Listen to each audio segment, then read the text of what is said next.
la yajuz ijra' al-murabahah al-muajjalah fi adh-dhahabi aw al-fiddati aw al-umlat. Tidak boleh melakukan akad jual beli murabahah yang tidak tunai dengan objeknya adalah emas, perak, dan mata uang. Mustanadul mana, dalil atau landasan yang melarang ini, karena ini landang ini adalah sabda Rasulullah SAW yang melarang jual beli tukar menukar emas dengan perak, yang beliau mensabdakan yadan biyadin, harus tunai. Akhrajahu Muslim, dikeluarkan oleh Imam Muslim. Ya, artinya tanpa ada ta'jil taqabud. Kemudian lanjutan, walil umlati hukmu adh-dhahabi wal fiddah. Dan mata uang itu sama hukumnya dengan emas dan perak, dan ini fatwa dari Hay'ah al-Muhasabah ini telah diperkuat dengan qarar Majma' al-Fiqh al-Islami Dawli, yaitu keputusan dari Lembaga Fikih Islam Internasional.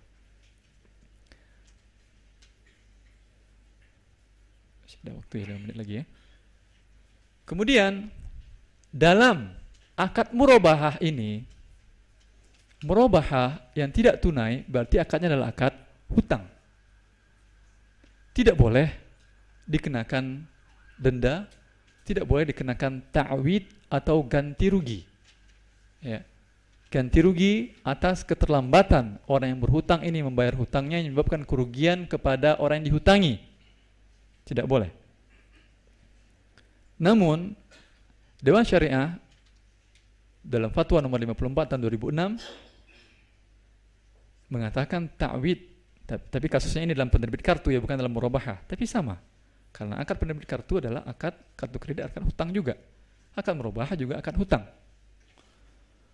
Penerbit kartu dapat mengenakan ta'wid, yaitu ganti rugi terhadap biaya-biaya yang dikeluarkan oleh penerbit kartu akibat keterlambatan pemegang kartu dalam membayar kewajibannya yang telah jatuh tempo. Fatwa ini bertentangan dengan fatwa yang dikeluarkan oleh Majma' al-Fiqh al-Islami, Lembaga Fikih Islam Internasional di bawah OKI tahun 90 nomor 51. Di sana dijelaskan yahrum 'alal madinil mali ayyumatil fi ada'i mahalla minal aqsat. Haram hukumnya bagi orang yang berhutang yang dia mampu untuk menunda pembayaran hutangnya. Haram memang. Wa ma'a dzalik, meskipun haram, la yajuzu syar'an ishtiratut ta'wid. Tidak dibenarkan secara syariat mensyaratkan ganti rugi pada saat terlambat dia membayar kewajibannya. Juga Hay'ah al-Muhasabah al-Murja'at al-Maliyah al-Islamiyah yang berpusat di Bahrain ya, juga mengeluarkan fatwa yang sama. La yajuzu ishtiratu ta'widil mali naqdan aw 'ainan 'ala al-madin idza ta'akhkhara an sadadid dain. Tidak boleh mensyaratkan ganti rugi baik uang tunai maupun dengan benda terhadap al-madin, orang yang berhutang, bila dia terlambat membayar hutangnya. Ya. Baik ganti rugi ini anil kasbil faid au an taghayyur qimatul umlah. Ganti rugi ini mengakibatkan hilangnya kesempatan keuntungan bagi pihak yang memberikan hutang ataupun karena turunnya harga mata uang tersebut. Dalilnya, mustanadnya dalam fatwa ini, la yajuz ishtiratu ta'wid anil madin idza ta'akhkhara anil ada sawan kana fi bad'il mudayana am inda hulul ajaliha li'annahu, karena ta'wid ini riba wa ishtiratuhu batil. Inilah riba dan mensyaratkan riba hukumnya adalah batil karena Rasulullah SAW bersabda al-muslimuna ala syurutihim illa syartan ahalla haraman au harrama halalan, bahwa kaum muslimin itu sesuai dengan memenuhi persyaratannya kecuali syarat yang menghalalkan yang haram atau mengharamkan yang halal. Dan bila dikatakan bahwa itu adalah riba, maka persyaratannya batil karena dia menghalalkan sesuatu yang diharamkan oleh Allah Subhanahu wa taala. Karena waktu sudah berakhir, ya, insyaallah mungkin bisa kita kembangkan dengan tajawab. Assalamualaikum warahmatullahi wabarakatuh. Jazakallah khair atas pemaparan dari pembicara utama Bapak Ustaz Dr. Erwandi Tarmizi. Para peserta yang kami hormati, eh, bahwasanya materi yang telah dibacakan atau disampaikan tadi, insya Allah akan kita email kepada seluruh peserta. Bagi peserta yang mendaftar melalui web bmtbintaro.com. Kemudian lembar pertanyaan sudah kita bagikan bagi rekan-rekan yang ingin bertanya. Kita hanya melakukan memakai tulisan, nanti akan dikumpulkan sebelum break maghrib. Selanjutnya akan disampaikan oleh Dewan Syariah Nasional Majelis Ulama Indonesia yang kami hormati Dr. Setiawan Budi Utomo. Beliau adalah Dewan Syariah Nasional Majelis Ulama Indonesia di bidang perbankan dan sekarang aktif di Bank Indonesia ya, Ustadz, di Bank Indonesia. Alhamdulillah beliau bisa hadir bersama kita di sini. Kami persilakan kepada Ustadz Dr. Setiawan Budi Utomo untuk menyampaikan pemaparannya. Bismillahirrahmanirrahim. Assalamualaikum warahmatullahi wabarakatuh.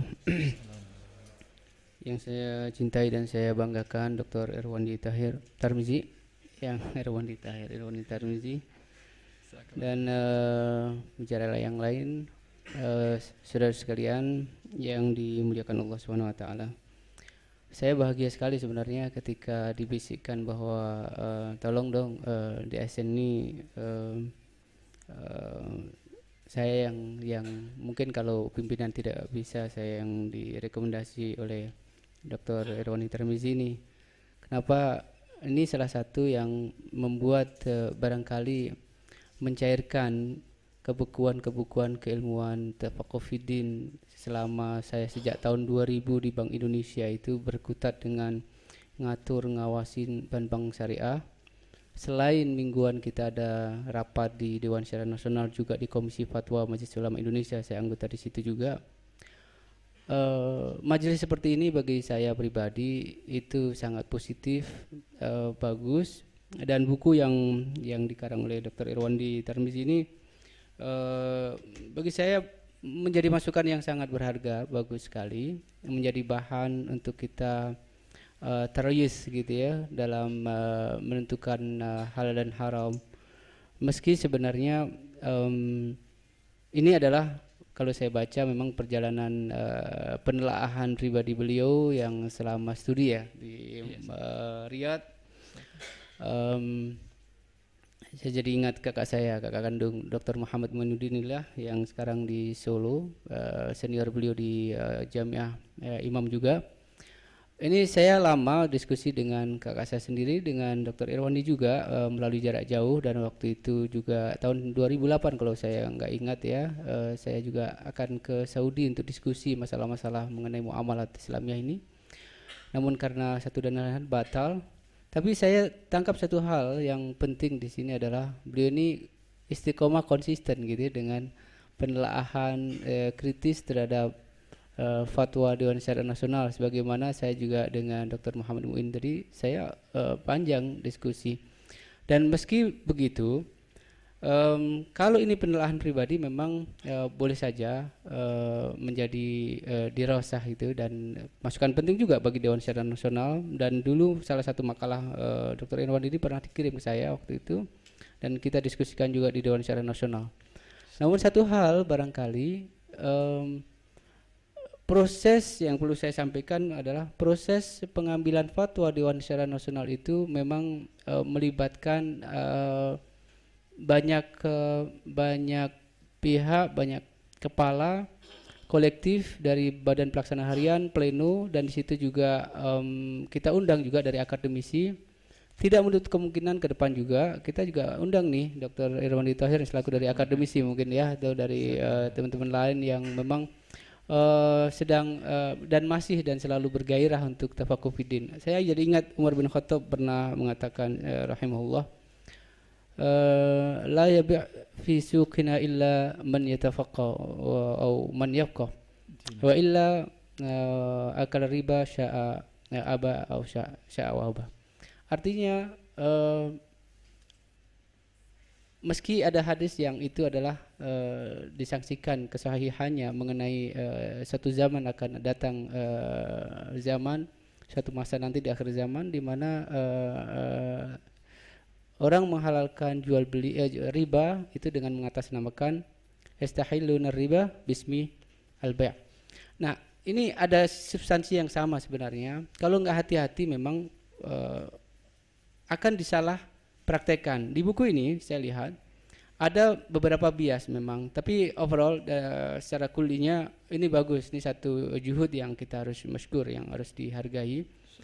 Hanya saja ada beberapa hal yang memang itu bahan-bahan yang sudah dinukil di sini, sebagian besarnya kayak AUFI dan sebagainya, itu juga menjadi pertimbangan juga waktu memutuskan fatwa itu. Termasuk adillah baik itu yang muwafiqah maupun mu'aridahnya, dua-duanya juga diuji di dalam forum rapat pleno itu. Seperti yang tadi beberapa yang dari halaman tentang riba ini, saya penting sekali ya, dari halaman 313 ini, itu hal-hal yang krusial yang tadi disampaikan dalam buku ini, fatwa-fatwa itu memang waktu proses pengambilan keputusan fatwanya pun itu alot dan memang sengit sekali, termasuk murabahah emas itu. Kalau saya dari Bank Indonesia merangkap anggota Dewan Syariah Nasional, Majelis Ulama Indonesia dan Komisi Fatwa juga, teman-teman di Bank Indonesia atau yang mereka ekonom memang lebih banyak yang kalau saya ini sudah campuran, jadi saya tidak murni tulabul fiqh gitu ya. Sudah kalau minuman apa namanya? Minuman campur itu namanya? Iya, ya. Musyakkal ya, udah musyakkal, jadinya ada keuangannya, ada hukum positifnya dan sebagainya. Tapi saya menikmati forum ini karena dapat menyegarkan kembali. Kalaupun itu sudah pernah disampaikan waktu itu di forum pleno atau rapat-rapat Majelis Ulama Indonesia DSN, tapi juga tidak ada salahnya memang suatu saat pun akan dibongkar kembali hikmah daripada tadi dalil-dalil mungkin yang melarang itu. Contohnya adalah mengenai berkebun emas. Itu enggak ada di dalam fatwa DSN namanya berkebun emas, tidak ada. Yang ada adalah di situ fatwa tentang rahan dan fatwa rahan emas dan juga fatwa tentang murabahah emas itu belakangan. Tapi intinya kita dulu ketika jadi fatwa itu adalah ba'dal istifta. Artinya setelah keluar pertanyaan dari industri perbankan, pelaku perbankan ya, pelaku keuangan perbankan itu, maka kita baru bahas